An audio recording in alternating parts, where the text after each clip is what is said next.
Téléspectateurs, de retour sur le plateau d'Espace Jeune, et là aujourd'hui c'est un entretien exclusif. La semaine passée nous avons un peu parlé de l'auto-emploi et c'est une suite logique. Aujourd'hui nous avons comme exemple un jeune de référence qui va se présenter. Bonsoir Monsieur Kapouchichi. Bonsoir. Et aujourd'hui vous êtes l'invité d'Espace Jeune. Justement, cela n'est qu'une suite du thème qu'on a abordé la semaine passée. Qui êtes-vous? Alors moi c'est Alain Kapouchichi, je suis docteur en sciences de l'information et de la communication et président du groupe CERCO, donc, qui est une organisation que j'ai mise en place il y a 16 ans, donc j'avais 20 ans quand j'ai mis en place CERCO, et progressivement donc, ça s'est développé du Bénin, donc, au Burkina, en Côte d'Ivoire, au Mali et puis en France. C'est un grand plaisir pour moi d'être accueilli donc, sur votre émission qui parle de la jeunesse. Et j'espère que nous aurons l'occasion d'approfondir un peu lors des discussions. D'accord. Monsieur Kapouchichi, vous avez été choisi comme référence de jeunes qui s'auto-emploient, qui ont réussi grâce à leur comment vouloir de réussir, comme on peut le dire. Vous avez vendu vos capacités et vous vous en êtes sortis. Et je crois que c'est un exemple qu'on va démontrer aujourd'hui à ces jeunes Sénégalais qui nous regardent. Parlez-nous un peu de votre parcours. Alors mon parcours, il faut dire que je suis né dans un village qu'on appelle Kana, donc qui est à 150 km de la ville de Cotonou, au Bénin, en 78. Et j'ai vécu une enfance très, très heureuse. Mais au bout de 10 ans, mon père, qui était commerçant, a perdu tout ce qu'il avait comme activité, justement après la crise économique que le Bénin a connue dans les années 89. Et donc, il a fallu que je sois placé en ville à Cotonou et que très rapidement que je puisse donc m'autonomiser. En ce sens que ceux qui m'avaient accueilli n'avaient pas répondu en termes donc de, par exemple, pour payer ma scolarité, pour m'aider aussi dans mes études, c'était assez compliqué. Donc, c'est comme ça que dès la classe de 6e, il a fallu que je travaille pour pouvoir gagner ma vie et aussi payer ma scolarité. Donc, j'ai commencé à faire des cours de mise à niveau. Donc, d'abord à 1000 francs ou bien 1500 francs CFA pour les jeunes, des cours de soutien scolaire. Et je me suis rendu très vite compte qu'avec ça, je n'arriverais jamais à progresser parce que c'était 2500 francs par mois. Et je me suis dit, pourquoi ne pas mutualiser, donc faire les cours cette fois-ci, au lieu dans les maisons, dans une école, en regroupant des enfants donc, qui venaient de diverses, en tout cas de diverses classes. Voilà. Et donc c'est comme ça que j'ai monté une première initiative qui fait que j'ai peut-être 50 élèves d'abord dans un premier temps et après ça s'est élargi parce que j'en ai parlé autour de moi et donc au bout de 2 ans j'avais peut-être 3 ou 4 000 élèves inscrits et moi maintenant je vais débarcher d'autres personnes pour enseigner et j'assurais la coordination. Et plus tard, parce que l'histoire était quand même assez longue, j'ai constaté que beaucoup d'enfants que j'encadrais pour les cours de mise à niveau réussissaient le certificat d'études primaires, mais ne pouvaient pas aller au collège parce qu'il n'y a pas assez de place. Et les parents n'avaient pas non plus les moyens de mettre les enfants donc, qui n'avaient pas l'entrée en système dans les écoles privées qui étaient très chères. C'est comme ça que, avec 0 francs, donc parce que j'avais juste une idée d'accueillir ces enfants-là qui étaient de près de 40 000 rien qu'à Cotonou, de les accueillir en leur faisant l'informatique, l'entrepreneuriat, mais aussi les cours secondaires. Donc, j'ai proposé à mon ancien professeur, qui lui, il avait une école, mais qui voulait fermer l'école, donc de pouvoir assurer la location, gérance de son école, parce qu'il voulait fermer l'école. Donc, c'est comme ça que j'ai ouvert CERCO, donc en 98. Et très vite, ça s'est élargi dans tout le pays, parce que c'est les maires, les chefs de village qui vont me demander d'ouvrir de nouvelles écoles. Donc, je me suis retrouvé à près de 70 établissements, près de 40 000 élèves. Et au bout de quelques années, les enfants ont évolué jusqu'en classe de terminale. Il a fallu ouvrir l'université. Et donc, aujourd'hui, effectivement, le groupe s'est vraiment développé du Bénin au Mali, en Côte d'Ivoire au Mali, etc. D'accord. Voilà. Un Donc, brillant parcours, et là, nous allons revenir plus tard là-dessus. Vous avez persévéré. Il y a eu de l'endurance, une enfance pas très facile. Oui, ça n'a pas été facile du tout. Compliqué. Et c'est cette persévérance d'ailleurs qui vous a valu cette nomination en 2005 d'être parmi les 10 jeunes les plus remarquables du monde. Du monde, oui. Effectivement, c'était, vous savez, bon, la Jeune Chambre internationale, à travers les différentes localités, chaque année, nomme les 10 jeunes les plus remarquables donc, au monde. Donc, ça a été un grand plaisir pour moi d'être élu pour... en 2005, mais en 2010, j'ai été élu également meilleur jeune entrepreneur de la CEDEAO. Donc c'est pour dire que lorsque vous avez un travail qui a de l'impact donc, au niveau social, et que vous êtes engagé, ça peut payer. Oui, seule la persévérance compte. Et là, nous allons un peu nous intéresser à l'entrepreneuriat. Vous avez eu un parcours qui vous a servi de leçon et qui vous a poussé d'ailleurs à vouloir aider votre prochain, c'est-à-dire les jeunes que vous employez. Parlez-nous un peu de votre entreprise. Combien de jeunes sont employés? Aujourd'hui, il faut dire que le groupe Serco est une holding, donc qui regroupe une dizaine de sociétés. Il y a également des structures de formation universitaire. Nous avons une usine donc, qui fabrique des ordinateurs portables, les tablettes, les smartphones. Un cabinet aussi d'audit qui fait de la consultation, notamment pour les ministères et des structures sous-régionales. Donc, il y a environ 1000 personnes qui travaillent dans le groupe aujourd'hui. Et nous venons de mettre en place également un incubateur qui accueille donc les jeunes diplômés, qui leur permet en réalité donc de pouvoir partir de leur idée d'entreprise et de les mettre en œuvre de manière plus structurée, en ayant donc un impact véritable donc, sur le développement des pays. D'accord, et si je comprends bien, vous avez créé une entreprise, vous embauchez des jeunes qui sont à la recherche d'emploi et tout, et qui, comme on le dit, l'État ne peut pas offrir du travail à tout le monde. Seuls ceux qui s'auto-emploient peuvent créer de l'emploi pour les autres. Et là, nous allons un peu parler de ce parcours qui est très riche, nous y intéressons. Quel est ce conseil que vous donnez aux jeunes? Je ne dirais pas sénégalais, puisque nous sommes dans une chaîne panafricaine, le béninois, l'ivoirien, tout le monde est concerné. Quel est ce conseil que vous donnez aux jeunes Africains qui ont cette envie de réussir, mais qui n'ont surtout pas les moyens? Voilà. En fait, j'ai eu effectivement beaucoup d'activités que j'ai faites donc, au regard des jeunes. Et donc, je vais souvent vers eux pour leur expliquer que le plus important, ce n'est pas les ressources qu'on doit avoir. C'est d'avoir une bonne idée. Parce qu'une entreprise, comme vous le savez bien, répond à un besoin dans la société. Et le besoin, c'est un manque, une insatisfaction, donc des choses auxquelles nous voulons apporter une réponse. Et je pense que on ne peut pas avoir si tant de misère en Afrique, si tant de besoins et dire qu'il n'y a pas d'emploi. Et l'État seul, effectivement, comme vous l'avez dit, ne peut pas tout faire. Donc il est question aujourd'hui donc, que les jeunes puissent, au regard de leur parcours, de leur formation, arriver à regarder, savoir observer.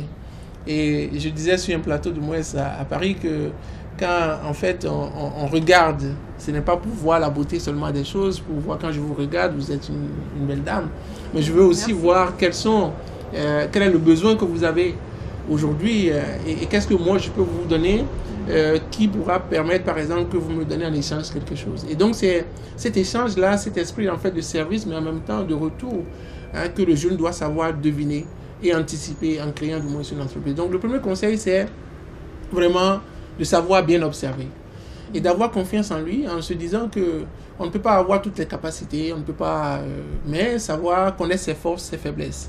Et quand on veut faire quelque chose, avoir son idée. Je disais également que ne pas forcément vouloir suivre nos aînés qui peut-être ont essayé des choses mais qui n'ont pas fonctionné. De savoir qu'il n'y a pas de malheur, qu'il n'y a pas de bonheur. Dans la vie, nous essayons des choses qui marchent, il y a des choses aussi qui ne fonctionnent pas. Et donc, chacun fera son expérience. Mais l'entrepreneur, c'est celui qui sait apprendre de ses échecs. Et je pense que s'ils arrivent à cultiver tout ça, bien entendu, de l'idée, on va travailler, saisir les opportunités, mobiliser les ressources pour arriver aux produits, aux services qu'on veut mettre en place. D'accord. Et surtout, croire qu'on peut réussir dans son pays, parce que les jeunes Africains ont tendance à croire que tant qu'ils ne vont pas à l'extérieur, ils ne pourront pas réussir. Et justement, c'est cet exemple que vous allez nous donner. Où avez-vous réussi? C'est important. Et montrer aux jeunes qu'il n'est pas seulement dit que c'est à l'extérieur qu'on peut réussir, mais on peut aussi réussir dans son pays d'origine. Dans son pays, moi, j'ai beaucoup voyagé, hein, mais je pense que c'est en Afrique que tout est à faire. Il y a tellement de besoins. Le fait de rester, moi je suis resté à Cotonou d'abord, j'ai démarré. Et c'est après que j'ai vu que quand même on a un espace, l'OADA, nous avons l'UEMOA, nous avons... et donc pourquoi ne pas effectivement aller vers les autres? Et quand je vais voir des Européens, par exemple, vous avez parlé de la francophonie, pour sensibiliser d'autres jeunes, je leur dis, les opportunités c'est en Afrique. Avoir le courage de revenir. Et quand nous voyons des jeunes aujourd'hui prendre des embarcadères précaires pour aller échouer du moins dans les eaux continentales, on doit s'interroger pour dire qu'aujourd'hui les Européens viennent en Afrique pour chercher des opportunités. Et les jeunes Africains qui restent doivent savoir qu'on nous a toujours dit qu'on est pauvre, on nous a toujours dit que c'est l'Afrique, c'est un continent de la famine, de la misère, des guerres et tout. Mais il y a aussi une Afrique qui gagne des gens, comme votre émission l'avait montré un peu, donc qui montre ceux qui au quotidien ont refusé en tout cas de mourir parce que la télévision occidentale donc, nous montre donc, cette Afrique qui ne gagne pas.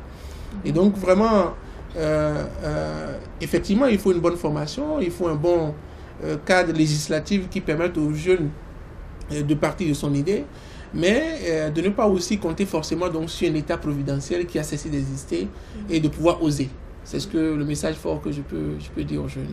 D'accord. Et surtout pour montrer que la jeunesse africaine est capable de se prendre en charge et pour justement aussi contrecarrer ces mauvaises images qui donnent une mauvaise idée de l'Afrique et surtout une jeunesse paresseuse, je vous propose de regarder cet élément.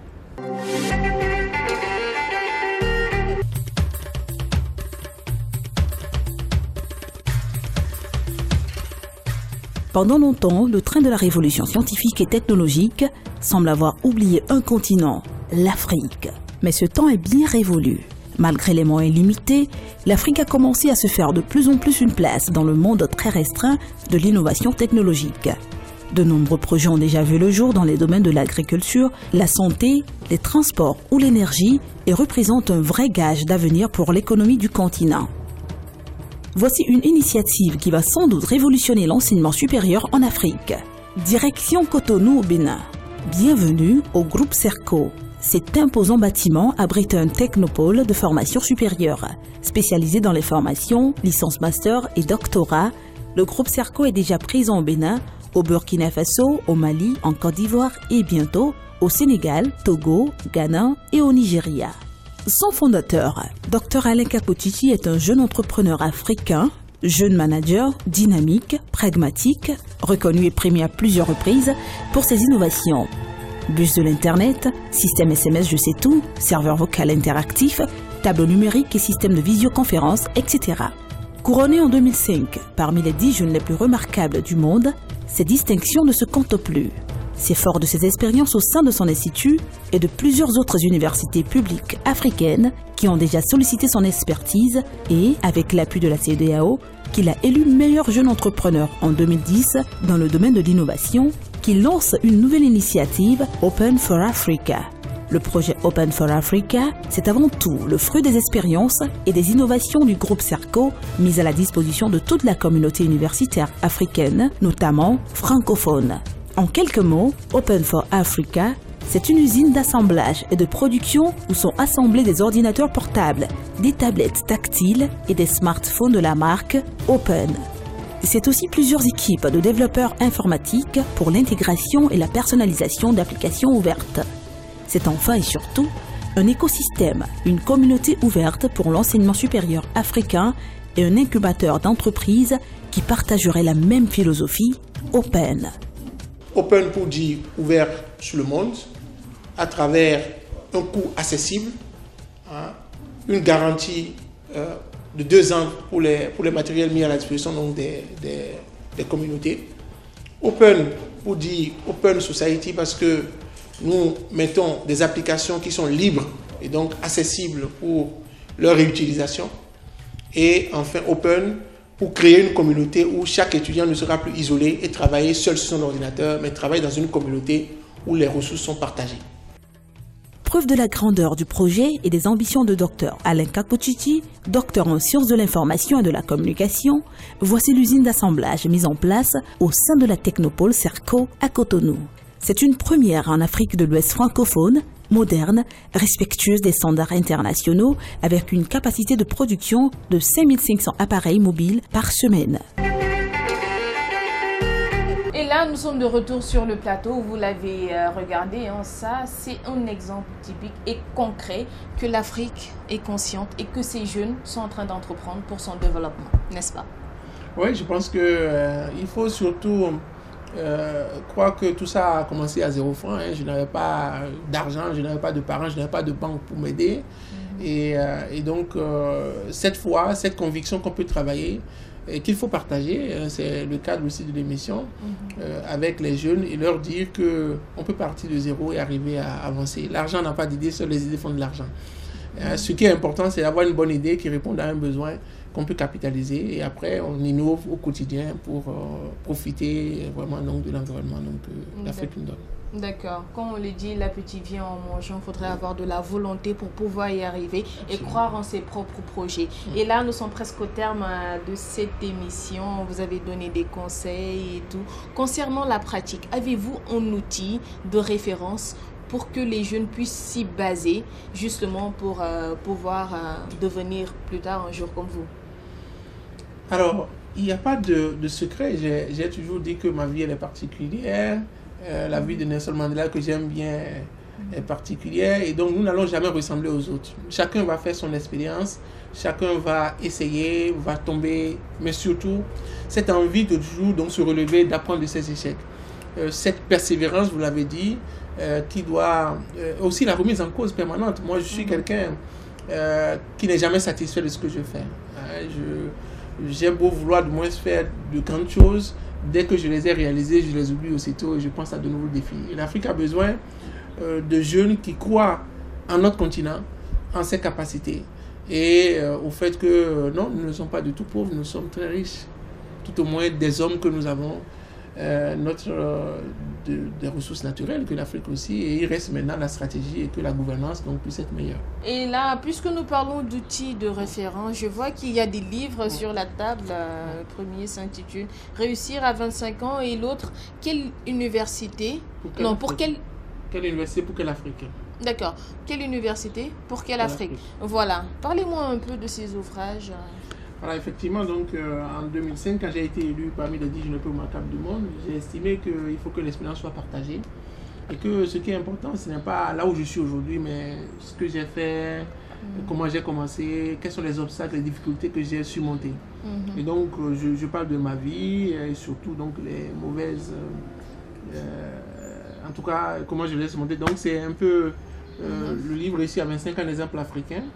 Et donc mon autobiographie, mais en même temps dedans des consultants qui ont analysé mon parcours et à la fin je donne 10 conseils aux jeunes pour entreprendre et réussir. Et le livre après a un CD audio qu'on peut écouter aujourd'hui avec les tablettes ou bien les smartphones que nous avons. Et voilà, je vous demandais un outil et là nous l'avions déjà, vous avez des conseils à donner aux jeunes et je crois que c'est un parcours très intéressant qui mérite d'être lu et j'espère que vous les jeunes vous allez le lire et je crois qu'il est déjà publié, il est disponible. Réussir à 25 ans, je crois déjà le nom, ça attire déjà la curiosité de la jeunesse et comme vous le voyez, il y a cru, il a réussi. Rien n'est facile dans cette vie, mais il suffit seulement d'y croire, d'avoir de l'ambition, d'être persévérant et, comme je le dis, être ambitieux et croire en ses compétences. Et voilà, c'était Espace Jeune, votre émission entièrement consacrée à la jeunesse. Et aujourd'hui, nous avons eu un bel exemple avec ce jeune Africain qui y a cru et qui a réussi. Suivez-le, c'est un bon exemple. Espace Jeune revient la semaine prochaine sur votre chaîne de télévision panafricaine Africa 7.